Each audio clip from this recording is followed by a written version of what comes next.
Welcome to Let's Get Into It. I am your host, Sherelle Higgins. Let's Get Into It is a safe space to have real conversations that are meant to uplift, encourage, and let you know you are not the only one dealing with life. Each episode of Let's Get Into It is designed to provide illuminating and thought-provoking information on a variety of topics. In fact, no topic is off limit. If you would like to see a topic discussed, please feel free to make a recommendation. My special guest and I will have a great time discussing topics that the mainstream media wouldn't dare discuss. We will bring these conversations to you with an open mind, respectfully, from different perspectives, and most importantly, with love. Thank you for joining me and my special guest. Now, let's get into it. Hello, hello, hello. Welcome to Let's Get Into It. I am your host, Sherelle Higgins, and today we are going to put our money where our mouths are. And so one of the things I've been thinking about since the election is how can I do my part to not only support Black businesses, but also to support other Black women? And so my guest today is very timely because she is a Black business owner. And I want to introduce her to my audience so that you all have an opportunity to meet her and also support her Black business. You know, as we've been talking about Black women, take your rest. Black women, this is not our fight. What is our fight is that we are going to do better at supporting Black businesses. And let me just say this about all Black businesses. One is if you interact with the Black business and the service is not up to par, or it did not meet your expectations, don't throw that Black business away.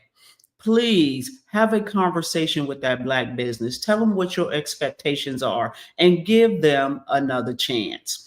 Just as we do these big box companies, when we go in there, we get bad service, we still go back. We don't just cut them off. And so I want us to challenge ourselves to treat our Black businesses the same way, because as we know, they have to grow into the mega companies that they have the potential of being. And the only way they can get there is by us supporting them. Now, it is not by chance that I have on my Paul Robeson shirt. And so I attended Paul Robeson High School in the city of Chicago. And it just I felt like I was wrapping comfort around me, understanding what Paul Robeson stood for. And so with that being said, I'd like to bring my special guest, Christina Royster, to the stage to join me. Welcome, Christina. Sherelle, it's such a pleasure to be here with you today. Thank you so much for the introduction and the warm welcome. Oh, you're welcome. And so my sister is saying, hello, Grand Diva. And so Christina and I met at a Girl Get Going conference. And so we connected. And so, you know, for many people who know me that watch the show, you know that I'm an introvert. You can't tell sometimes, but I'm an introvert, but I connect very easily with other people. And it's not that I'm shy or, you know, I don't have any social skills, because I have lots of those. It's just that, you know, I get my energy from myself. And so sometimes when I'm interacting with the public, it exhausts me because I am an introvert. But you know, introvert or not, I am definitely pleased to have met Christina and start a relationship with her because she is a powerful Black woman. So let me tell you a little bit about Christina. Christina is the founder, director, president, and CEO of Big Media Agency. Her firm specializes in marketing communications, that in web design, digital marketing, public relations, and social media. And so she has a full plate of things that she has to do being in that type of space. She is a visionary, a storyteller. She uses cutting edge technology and digital strategies to empower her clients to drive consumer engagement.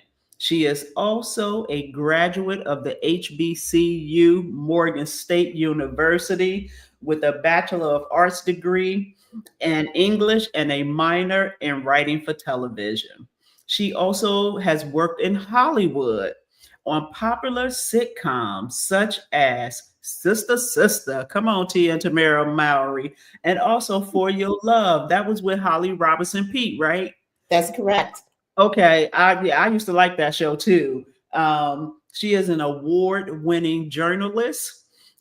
She has been on the front cover of the Baltimore Business Journal for her expertise in the hospitality industry, and she has served on boards and the chambers of commerce in her community.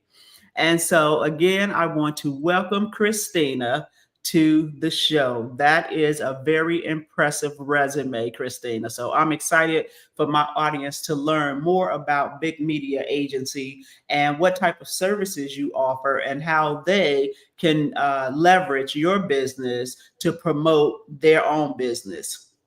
And so, with that being said, let me ask you, what does entrepreneurship mean to you? Entrepreneurship means freedom to me. Ooh. I've worked corporate side and in nonprofits my whole, well, as long as I could actually work. I was grateful to start in Hollywood. My first job was with the Walt Disney Company. I took a lot away from each opportunity, but what I was able to really apply to entrepreneurship is that having an entrepreneurship mindset helps you in any industry and in any job. But when you can actually go out and eat the food that you kill, Mm, and the kind of power that you have to have, the kind of power you have to manifest to be able to do that, it's exhilarating, it's exciting, but it also creates another set of demands on an individual. Those demands actually help you grow. mm. So I have had to learn to be even more resourceful than I had been throughout my career in Hollywood and working in other areas. Um, and entrepreneurship also means opportunity. Mm, Really blessed to have a mother who had been an entrepreneur for many years growing up. I don't believe my mother has worked for a company that was not her own since maybe the mid 80s. And so seeing her in that role and seeing the freedom she could bring to our family because of it was a huge reason for me to go into entrepreneurship. I saw it as opportunity to grow my life in new and unexpected ways. okay. So I know you started your company in 2010, Correct. right?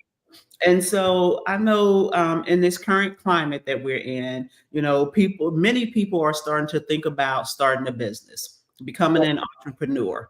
That's And so I want you to think back to 2010 or even 2009 when you were in the planning stages of launching your business. Um, how did you define success back then? So back then, I really did not know about being a hands-on entrepreneur and what it would take. I define success having happy clients. Define success being able to show my clients the path to expert storytelling, helping them to increase their revenues. One small success I remember from back then was with one of my first clients who is a fitness trainer. His brand is LT Fit, and he has a logo that has stood the test of time. It was one of my first projects back then. So that is an example of success. But I'm not sure that I really had forecasted success The need to open a business really came from being in the field of marketing communications and having family members and friends say to me, "Hey, I know you build websites at your job. I know you work on these PR campaigns. I'm opening a business, I'm opening a restaurant. I'd really like to see what my opportunities are."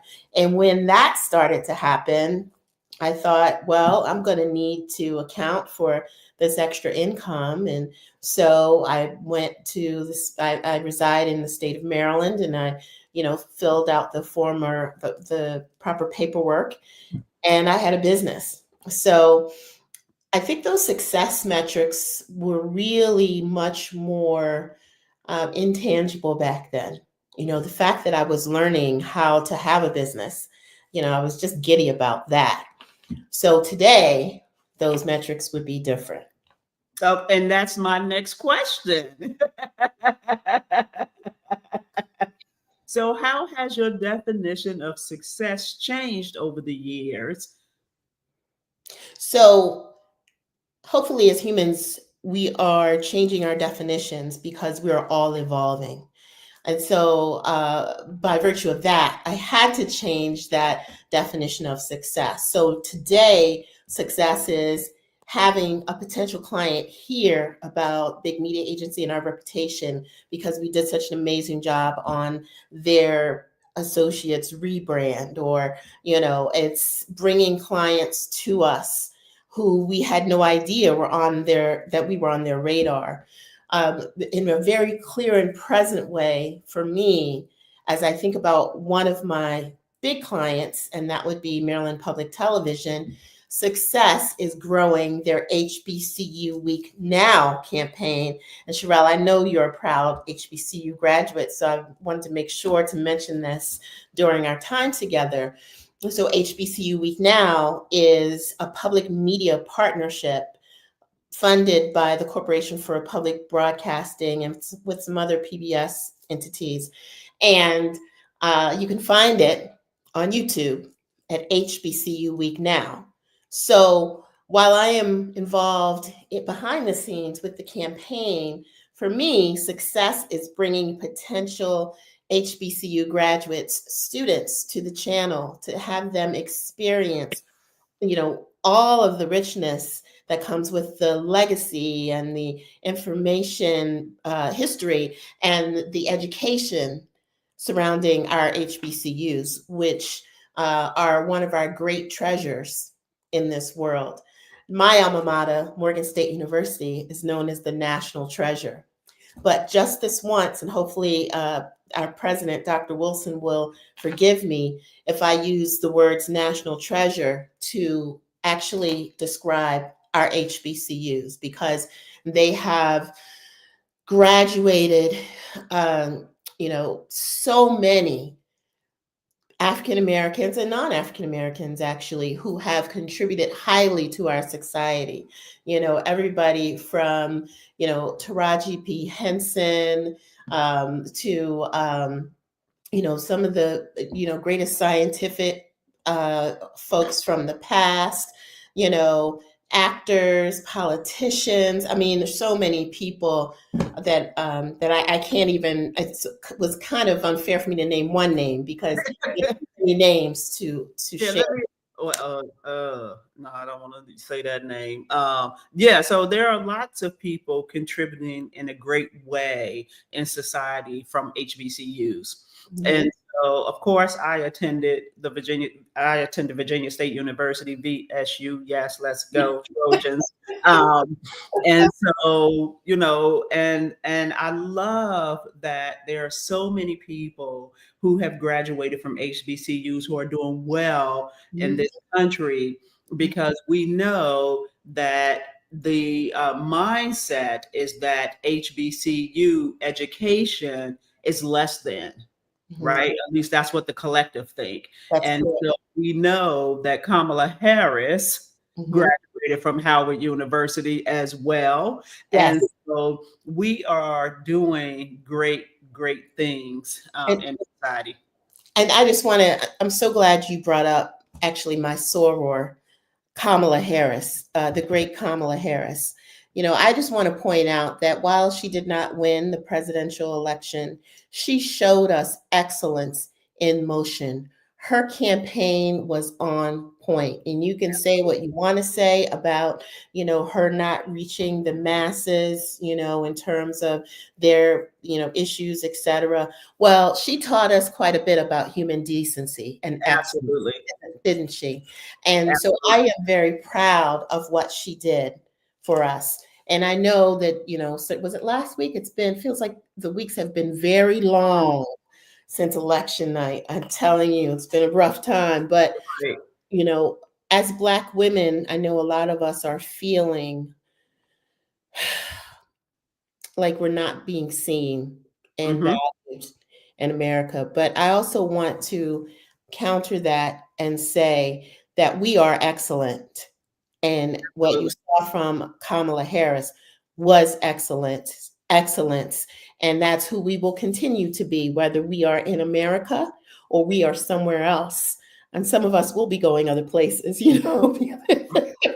with all of this. But and that's one of the reasons why I am so excited about the work with HBCU Week now, because I have two young daughters. Well, one is 21 and the other one is 13.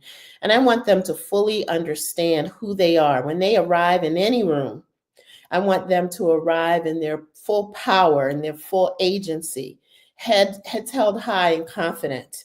Yes, your ancestors built this country. Absolutely. Each brick, each mortar, each every we have been the people who have even raised the children of this society, Black or white. Absolutely. Absolutely. So And go ahead. no, go ahead. No, go ahead. I'm an extrovert. I'm sorry, Sherelle, you got to talk forever, but I just want to make this last point.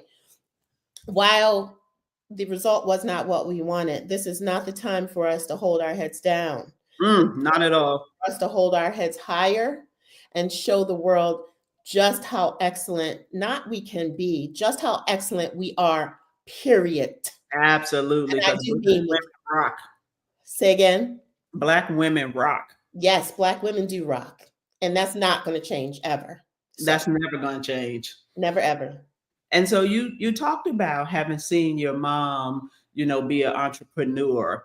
So Mhm. what gave you the courage to step out there and become an entrepreneur? So while I founded my agency in 2010, I operated kind of as a consultancy for a while. And so it took a while. I was working full-time job and working on clients, and working with contractors on the side. And then in 2022, I had it. I had a situation in an environment where I was not only was I not seen, but I was disrespected Mm, frequently and not valued for the content of my character and exactly who I was. And it really gave me the finality to know that no one was coming to save me. I had to build my life on the most solid rock I could. And I didn't want to go into a workplace every day where I knew the energy wasn't right, where I knew that I was not being um, encouraged mm. properly or really seen for my gifts and Or talent. valued. Or valued, exactly. So I decided to go outside and make sure that I created the kind of company where people can be seen and valued. And I decided to communicate with the folks who didn't value me by letting them see my LinkedIn. And I know they have. But Look, it's I really not love that for you. huh? I You said I love love that? that for you. Because I don't have to say it. You're just going to see it. Right. And this is the revenue that I'm bringing in for my company. This is what I could have brought to you if you had just listened. But really, it's not about them. It's about the fact that we need to change this mindset in our Hmm. society. Success does not look like one archetype, one race, Hmm. one zip code, one educational degree. That's not what success is. And Mm-mm. in fact, there are studies that show that when you work on teams that are diverse in every way, male, female, race, gender, ethnicity, you know, everything, that the success of those operational teams go up.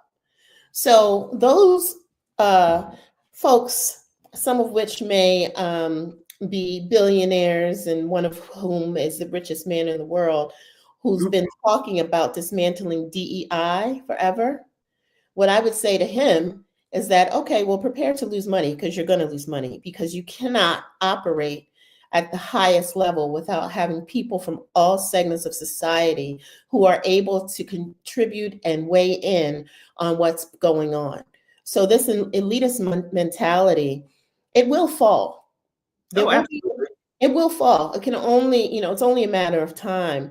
And we're here to continue to do what we do with class and dignity, just like Kamala did. And we're gonna keep Kamala and carry on. Come on, SNL. Well, it's so funny because, well, not really funny, ha ha, funny, but Right. I don't think that there's a Black woman in America who has been in a professional environment who has not felt what Kamala Harris was feeling when she lost the election. There's not. There's not a one. Not And one. I know I've had multiple turns at that feeling, right? Mhm. And I just finally got to a point in my career where I was like, I just started using the word no. Mhm. Can you take up? No. No. Can Mm-mm. you? No, I cannot. Mhm. Because it took me a while to get to that place, but I understood at some point that I was only good as long as they were the only ones benefiting from my talents. That's right. But when it came time for me to benefit from my talents, Mhm. some underqualified Caucasian would get the job. Mhm. And so I was like, oh, okay. All right. Got it. Mhm. I'm on my way out. I'll Mhm. see y'all later. Friday, my last day. Forget a Mhm. 2 week notice. Oh, Friday and is there my, too. because Mhm. you didn't give me no 2 week notice before you decided to pass me over, even though I was more than qualified, had the experience. And not only did I have the experience, but you continue to give me the experience by asking me to take on additional duties, additional responsibilities, additional roles, and Mhm. take over organizations. But yet, when it came time for me to be elevated to the next level, Hmm. it was a problem. You know what? I'm going to put something on my social media. I think you've just encouraged me. I have to come up with the rest of the saying. The black tax has been forgiven, or something Mm, like that. It's the black tax. This idea that as someone in a professional role, you have to work that much more, that much harder, that much more diligently in order to be seen, and not just seen, but like you said, promoted, recognized for your talents, and moved on to the next level. That's done. That's retired. That's and I've done that in my business. mhm. I no longer subscribe to the black tax, but that is, a saying that people have used, and it's just I want to encourage Black women in particular to become business owners. Whatever your journey is, whether you feel like you want to wait before you jump out there and leave your job, but you find an exit strategy. As it turns out, and I don't have the statistics in front of me, but in terms of those who are creating businesses, Black women is like one of the highest, if not the highest, segment of society who are doing that. And part of what's been forcing us out is this, dealing with mainstream society's attitude towards us. We will not be defeated. We will not be destroyed, period. Ever, Ever. ever. And ever, ever, no matter what. You know Yeah, that song, forever, ever, ever, right. ever, ever. and I think that that is part of that empowerment, a part of that freedom that I feel with my business. Okay, and so as the CEO of big media agency, what's a typical day like for you? Mhm. Well, each morning, well, what's wonderful about my team is we're pretty much remote. Okay. Okay. So unless we have, an on-site meeting with the client or, an on-site meeting in the office, we're on our 9:30 meeting every morning, going through our client list, going through the tasks for the day, following up, checking in to see which tasks still need to be accomplished, planning forward, researching for upcoming meetings, following up on creative brief deliverables and those like that. We have a whole creative process that we are engaged in with our clients where we walk through exactly what they are looking for and exactly what we can do, not just to meet, but exceed their expectations at each turn. So my day can mean anything from, oh, let's see, having meetings online with my team and all of us going into a client meeting, or a few of us breaking apart or coming together, having larger team meetings. Sometimes I bring in, examples from pop, what's going on out there in pop culture. Sometimes I assign those to my team members to take a look at just how Matt Damon's character pitched the Air Mm-hmm. Jordan in that movie about Michael Jordan, where you never see Michael Jordan really, the one that just came out not long ago, because it's about the power of the storytelling. It's about engaging the audience. So first, we must engage our clients, and then we must show our clients how will engage their audiences and therefore reap the benefit in terms of, commerce, notoriety, etc. Sometimes that day may include, hanging out with a client at an event. It just depends. And I think that that's one of the things that I really love about marketing communications. Sometimes it means appearing on a podcast, you know, because no day is the same. They're all different. And that is something that I personally really enjoy. Okay. So let's talk about your clients. What type of clients have you worked with? Sure. So, one of my favorite clients has been the legendary actor, director, producer Bill Duke. We created a promotional campaign behind his book a few years ago. It was um, my 40 years on screen and behind the camera. And I don't. Everybody respects Bill Duke. I mean, he's just an incredible. Has been an incredible talent for so many years. From the first time we saw him as Abdul in the movie Car Wash, I think Oh, it okay. was Abdul. I might not have that right, but whatever. He was the brother in Car Wash who had on the skull cap.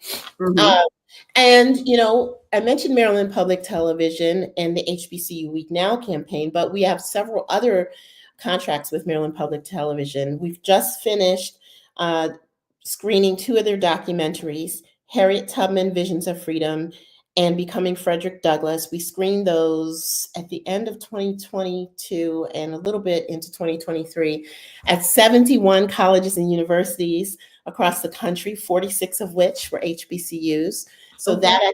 that activity has fallen in our event marketing kind of service category. So it's very cool because we're in the credits as well, Okay. with Hey. media agency, which is nice. One of our clients, so we're also very mission driven, Mm-hmm. and some of our nonprofit clients really, really get to the core of who we are in terms of how we want to build communities. Mm-hmm. And one of them is Mentoring Male Teens in the Hood. They're a nonprofit organization that for 28 years has been investing in boys and building strong men. So back in June, right before Juneteenth, my days were spent in Alabama with my client and 31 of the boys in their program, the young men in their program. We went to the legacy museums in Alabama And those were very affecting Mm. museums for all of us. And, these are the museums that a famous attorney created from, I think, his MacArthur grant. And, they tell the story of slavery and over incarceration in ways that in my numerable years on the planet have never seen before. It was very, very affecting. I encourage everyone to go to the legacy museums in Alabama. So, those days were spent capturing that story and seeing those young men experience and consume those stories for the first time in different ways that they've been taught in school. And as a matter of fact, that was what they said over and over again. They don't teach us this in school. They don't teach us this in school. Well, and there's a reason for that. Oh, And, absolutely. and there's a reason the books have been banned. Oh, absolutely. Right, because they don't want us to really connect with who we are and our power and our Absolutely. resilience. And so, those whose families were a part of the torture of African Americans through slavery, through Jim Crow, and then of course the psychological torture that happens today, um, Right. don't want to feel guilty about it. Hmm. It's this real life cast that's been going on in America. And so um, that particular experience, documenting that and then getting the young men on several of the news stations and even on Juneteenth was pretty special because, the listening audience and the viewers were able to see just how powerful that experience was for those young men. And that, they're not, twiddling their thumbs while they're going on these trips. They're absorbing, important information to apply to their lives. Um, Hmm. so, those are a few. Our clients come from a variety of sectors, and some of them are individuals, who want to achieve some very specific results in their business. Um, we do a little bit of behind the scenes consulting in terms of helping their businesses grow, setting them up for success from a marketing perspective. And there are a lot. I could sit here and name from, a very powerful, a powerhouse uh, motivational speaker. Actually, she's a transformational speaker who's going on a tour soon. You may know who she is. She's become a client to one of her speakers where we met, who is Hmm. writing a book. They just keep coming in every day, and it's about trying to balance that the work and really providing the best output possible for our clients, and a bit of hand holding too, but Right. hand holding to the point of empowerment. Like, Right. we know you can do this. We're going to give you the tools to do this. We're going to walk you through, and then when we let your hand go, you're just going to walk with such confidence and grace into the new world, into the beyond. So that's what we do. So one of the things I notice on social media uh, is that people have all sorts of business ideas out there, Mhm, promoting all kinds of businesses. mhm. Um, what's one thing that you see on social media that if they were working with your company, big media agency, that you would advise them differently? So I think sometimes people, so I'm one of those people in a conference room, like where you get 15 people together and they all want to talk all over each other. You know what I mean? And everybody wants to say the most important thing. I sit back and I wait until I have the thing that's going to change the conversation and I say it. Okay. Social media has become a place where noise is supreme, Loud. loud noise. And I think that and I'm not saying that you should, you know, not post as often, but if you post, it better be purposeful. It better be on point. Your channels should have um, different objectives, really. Mm-hmm. So, as an agency, we want to show our clients that we can create all kinds of content. So that's at the forefront of some of our channels. At a forefront of other channels is, the conversation piece. And I think that those are really important objectives, to figure out what does your audience really need from you in order to move forward. So Okay, that, and Marquita said be intentional. yes, that's right, Marquita. Be intentional. I saw an amazing piece of content the other day. It was posted on, I'm a naturalista. I wear natural hair, no chemicals. And this is, even though I've been natural before, this wash and go style is kind of new for me. And so I've been looking at all these products and all these methods. But the other day, I saw a piece of content that I've been meaning to go back to. It was reposted, I think, by Mael or one of the natural hair care products from someone else, and it was about Black women and our power, and it was that we were morphing into these different figures from history, and Hmm. so it's not just about the actual content; it's the timing, and that came out like the next day after the election, Mm. and I think that that is a particularly moving point for us, that not only will we keep going, but we can't be stopped because we haven't been stopped. And I don't want to go on that whole tangent because we already talked about that earlier, but it's about the type of content you post at what time. you Mhm. know it's the whole, a lot of the brands do this. I think it was Oreo who had the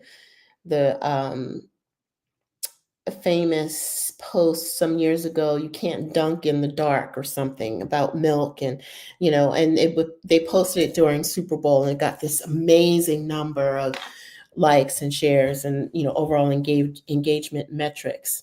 So it's what you post, being intentional, as Marquita said, timing, and psychology. Mm. you know how can you get into the minds of the folks who are waiting to receive that image or that message from you? Okay. Um, so I know that there are other media companies or agencies out there. Hmm. So what sets big media agency apart from those other companies? Sure. So part of it is my background. um, I think it's unique to have someone who's been a situation comedy writer, so who can tell a story with great humor, but who's also been an alt weekly reporter who can tell a story with compassion, and someone who also demonstrates, best practices in terms of marketing communications. Having all of those talents are, um, I think, unique in an individual. And so building off of that, and then having the audacity of believing that Mm. we can build your story bigger than you would have ever hoped or imagined. And when you bring it to us, or bring, your idea to be crafted to story, that it is going to become something really special. I think it is the way in which we treat our clients. There are many agencies who will remain nameless in this conversation, who are much more snarky than we are. We're real people. We're down to earth. We can identify with our clients. And I think that makes us different. And certainly, um, my identity, it's undeniable. You can look at me and see who I am. I'm a Black woman, but I happen to be from Baltimore. And some of my background is very unique. From Baltimore, I went to an HBCU, but I worked for the Walt Disney Company, where I was having cocktails with titans of industry in the entertainment world. So, we can I hire people with those similar backgrounds, people who are relatable, real people. And so those are points that combine to become um, areas of iniquity for us. Okay. Um, so how do you advertise your business? Mhm. So we do a little bit of advertising, some digital advertising. But you know what's crazy is that a lot of people find us, and some of that is word of mouth. I'm Hmm. not suggesting you all do this. I love people. I'm a social butterfly. You know, I belong to some um, pretty heavy hitting business groups, and I'm well connected. So, what we do, in our, you know, outside of us, really just elevates what we're doing. But I recommend in this age, definitely digital marketing is really important. Hmm. But I also think that you have to do some analytics to really find out where your clients are coming from right now and amplify that. And then tinker with it. You know, if you're getting a lot of clients from your website, okay, which pages, where are they dropping off? You know, how are they getting to, to book a meeting with you, et cetera, and so forth. That's the whole science behind the marketing, so that you understand the value of the marketing, and also you can continually create results that yield you the best clients. So, so I have a business as well, Yes. and I do HR, human resources, and leadership training. Yes. And so I'm having been retired a little over 2 years ago, Mhm. um, have been able to receive paid work through it started through word of mouth, Mhm. right? And so I don't necessarily, and the type of training that I do, I could do as much as I want or as little as I want throughout the year. And Okay. so I haven't necessarily um, had to, I haven't necessarily had to be the go getter to bring the money in. Mhm. And I'm so thankful for that because at where my head space is right now, having retired from the craziness 2 years ago, I don't know that I have the energy for it, but I'm open to receiving the opportunities.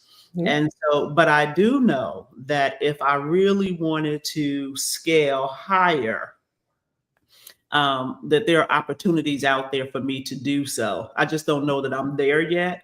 And Sure. so, so my question is, um, I know that I'm good at what I do, right? Yes, you But are. it's about, oh yeah, because I'm also, I speak at conferences, I MC conferences, and I love that, That's right? Because awesome. Mhm. that is my talent, and I recognize that that's the talent that God gave me. Yeah. And so, but I don't know that I have thought about this for myself, and Mhm. that is, how am I providing or creating value for my clients, Mhm. right? I know that the training I deliver is, A plus based on evaluations. And because of the subject matters that I teach, I pretty much know a lot of that stuff off the top of my head, haven't done it for a long time. Mhm. But, I don't know that I've ever thought about how am I creating value, Mhm. right? Beyond just giving them the knowledge. Mhm. Um, and so, my question for you is, have you thought about the value that you're providing to your clients, and what does that value look like? Mhm. Well, definitely, because value is everything. So if I have a client who hires me for a big job, I complete the job to their satisfaction, but they don't really value the work, then I've missed something. Mm, So I think evaluation is important. You mentioned that you provide surveys. Having that conversation with the client ahead of time. Okay, what are the key points? What's your low hanging fruit in terms of this, and what are your top, values? your core metrics. There's another word or phrase I'm trying to think of, but I can't call it right now. And making sure that the service matches up with that. So, their survey at the beginning and the survey at the end match up. And then it's not just about getting the value, it's about promoting it. So it's in the testimonials. Mm-hmm. It's in the case studies. Case studies are big for us. We use case studies a lot. We communicate the result a lot to their, on our website. We can communicate them in our proposals, et cetera, and so forth. And the hope is that those testimonials and those case studies really support value. But now we live in a world where seeing is everything, connecting with the expression that someone uses. And so putting those testimonials online communicates value. That's why we're always on, flipping channels, trying to buy this, that, and the other thing, because we connect with the face of that person who's saying, yes, I lost 25 pounds in 3 weeks. Value. So, we have to all, and myself included, that's an area where we need to grow, and we need to put more, case studies that we've, clients where we've put the camera on them and had them share. But so, and I think the other piece is that it depends on your industry, because value can, your industry and also the service. Like, for example, if I'm getting sponsorships, which is one of the services we offer, if I raise $1 million for a client, well, there's some tangible value to that, right? When I meet and exceed their sponsorship goal. So I think it's really, just to kind of wrap it up, it's about assessing what the points of value would be at the beginning, seeing if they're delivered at the end, and then communicating that delivery in the most dynamic ways possible. You just said something to pique my interest about the sponsorships, Mm-hmm. because my sister and we do a women's conference. Hmm. So one of the things we were planning to do now, we've been doing the conference, I think, for 8 years, minus 1 year for COVID, but we are in a transition period for next year because we want to elevate to a different level. And Mm-hmm. one of the things my sister was working on was trying to get more sponsorship Mm-hmm. for the conference so that we can keep the costs reasonable. Mm-hmm. My interest, I'm gonna have to follow up with you about that one. That Also, would be great. no, go ahead. No, we are very active with clients working on sponsorships, everything from creating sponsorship packages, to and in that packaging, recommending opportunities for their clients to get services, that are a little bit more unique sometimes than just the one page ad in the program booklet. Mhm. Leveraging relationships, helping them to get, top keynote speakers. We're doing some work with top speakers to get them speaking engagements. This is a very different space and world that we're living in, with so many opportunities to be dynamic in so many spaces. Corporations are looking for people with authentic voices who can communicate and connect with their target audience. And Mhm. so that's definitely an area where we're winning. We worked with one of our clients I mentioned earlier, Mentoring Male Teens in the Hood, and helped them. They had a specific numerical goal. We helped them raise twice that in a very short period of time. And it's really just about, being able to use media to tell those stories that people aren't quite accustomed to seeing or connecting with. Okay. You just said something else that piqued my interest. Helping with the speaking circuit. Now, that's Mhm. what my love language is. Okay, well, we're here for it. We're Okay. here for it. And Marquita says, do you assist real estate professionals? Absolutely. So my background includes having worked at an advertising agency where real estate was one of our core areas of capability. We're focused more so on commercial real estate, but there are specific tools that we utilize that can be applied to either commercial or residential. Um, One of the things that we did was, well, take that back a little bit. We did do both commercial and residential, but one of the things we did for residential real estate, mostly multifamily, which is different from selling, one house, uh, Mhm. is lease ups. And that is an extreme kind of environment of marketing when you have only 6 months to lease up a 250 unit apartment building. So that may require having, a drink named after that apartment building at the local Mhm. bar. It may include having a pop-up symphony in the spring when, we're trying to get people to come in and actually view the apartment and sign leases. Um, so real estate is now a very dynamic um, profession.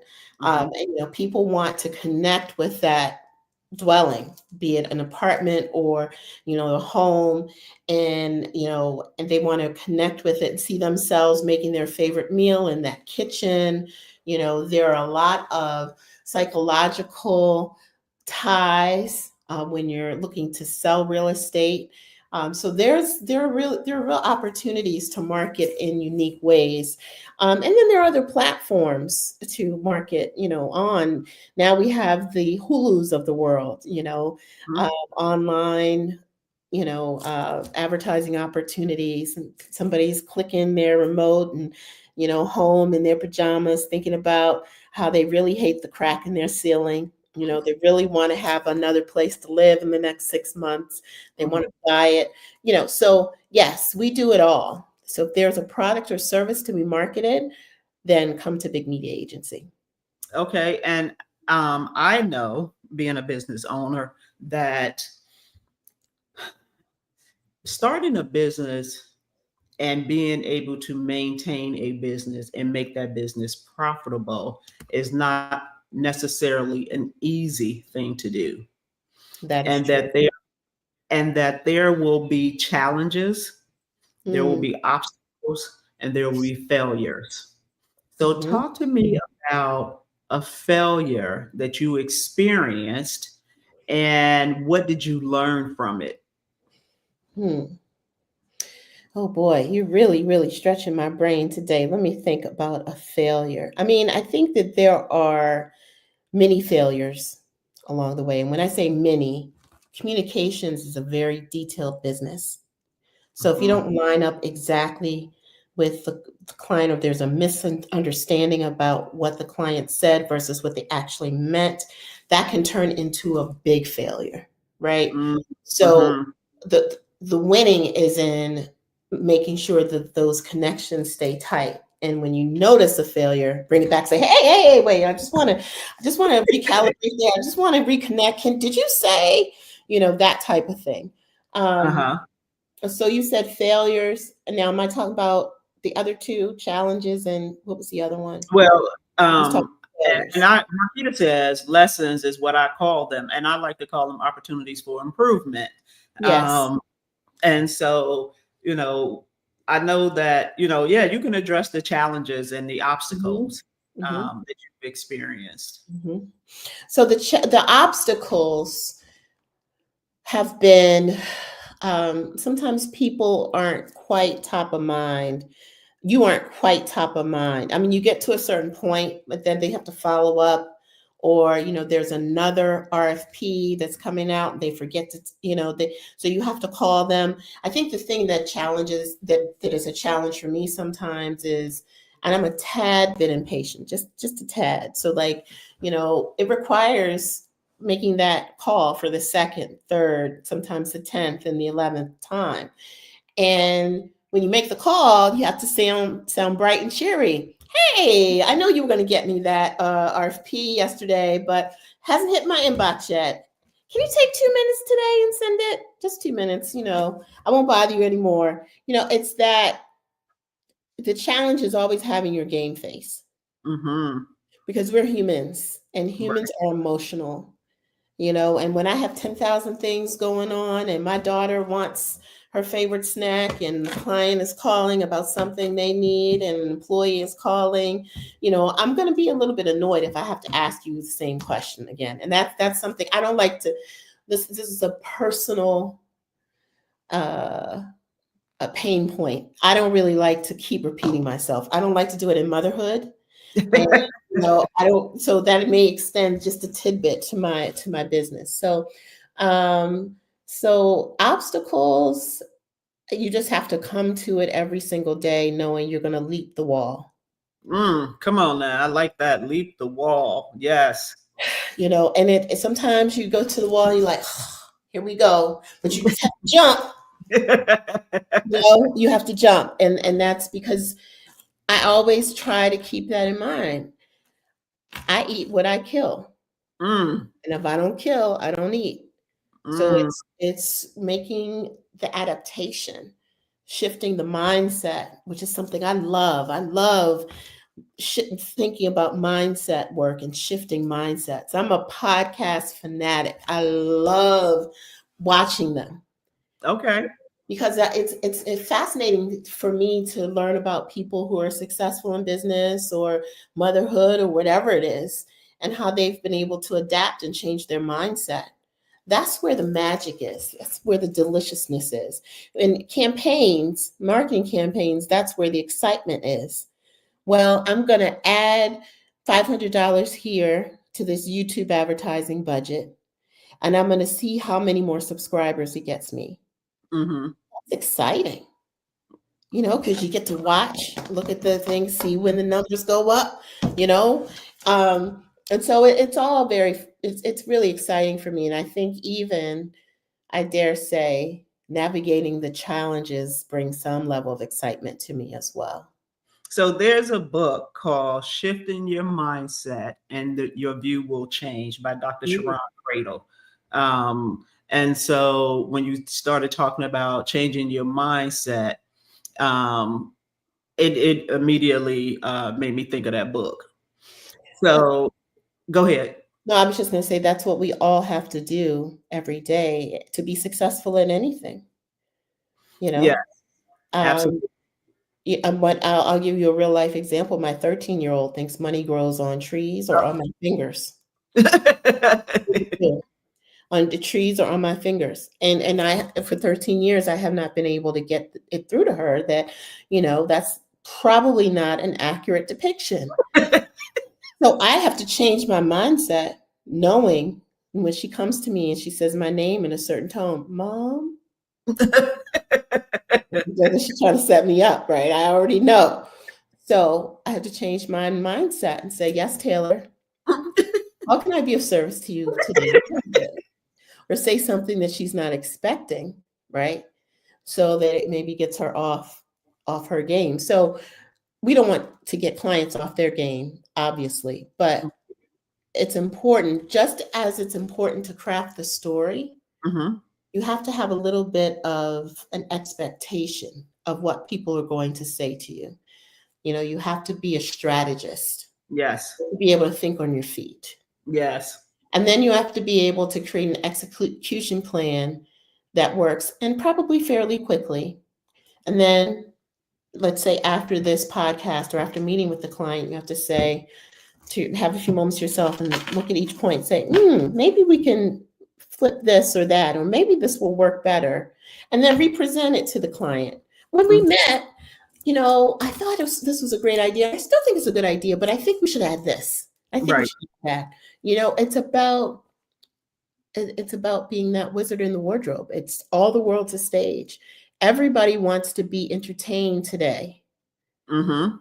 It doesn't mean that you're being disingenuous, but Or it less does mean serious about your they're business. less serious. But you have to grip them. You have to get them excited.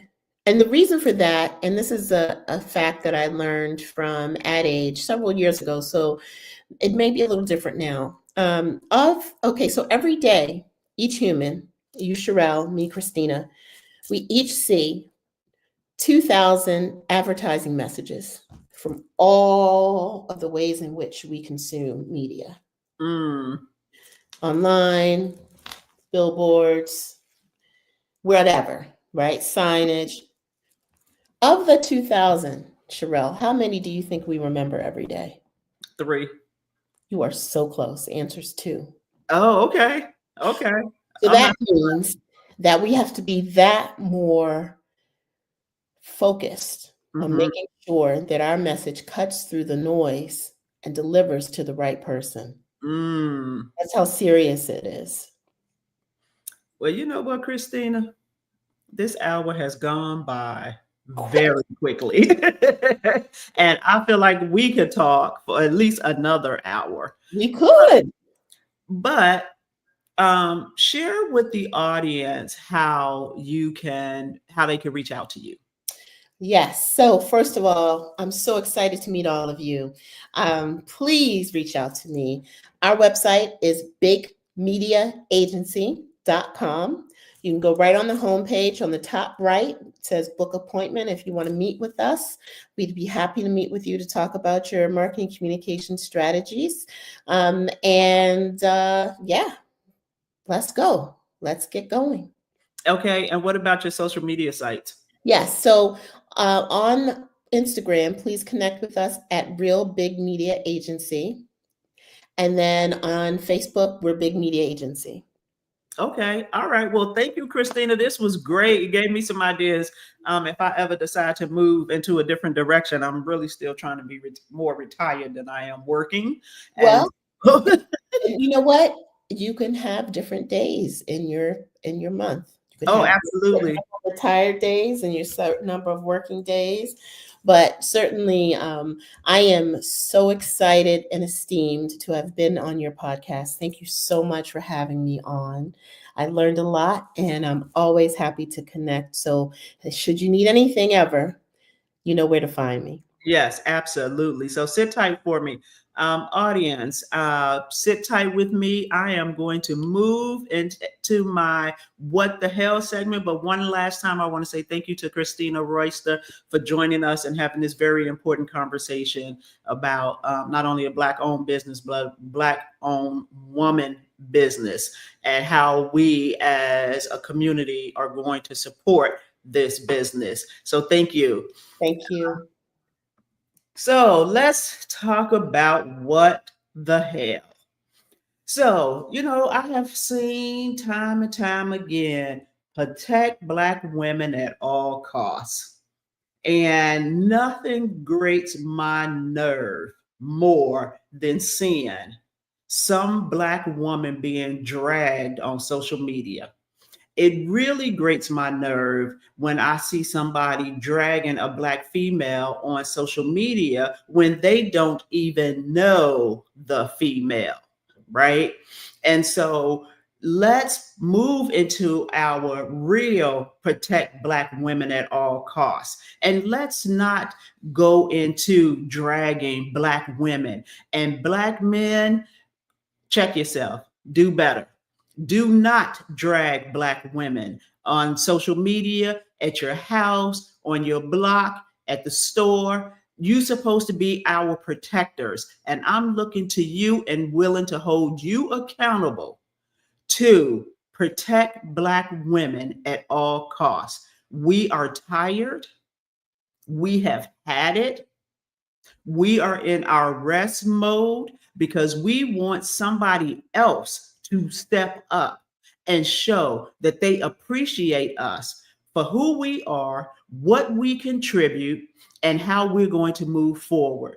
Don't have us looking at you and saying, "What the hell?" Now, I have seen different type of videos on YouTube talking about this group of people want Black women not to give up, not, they want us to stay in the fight. That group want us to stay in the fight. We're not staying in the fight. That fight that you created on November 5th is your fight.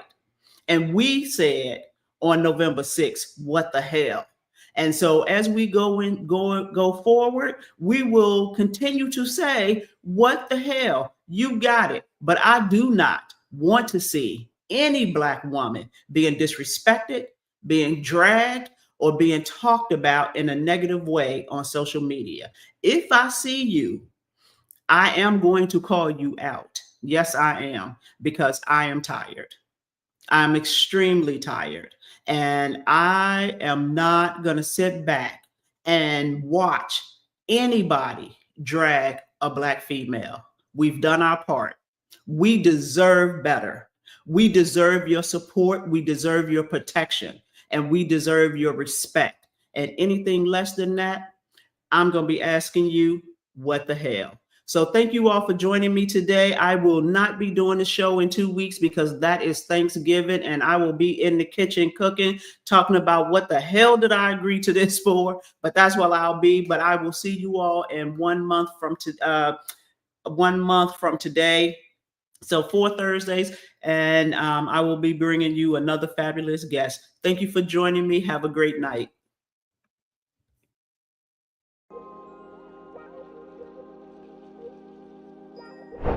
Thank you for joining and participating in Let's Get Into It. I want to thank my special guest for being brave enough to get into it. Without you, these conversations cannot happen. Remember, different viewpoints, respect, and love are the foundations of Let's Get Into It. If there's a topic you think I should discuss, drop me a recommendation. If you're interested in being my special guest, let me know, because we can and will get into it. Have a great day on purpose, and I look forward to your continued engagement and support as we get into it.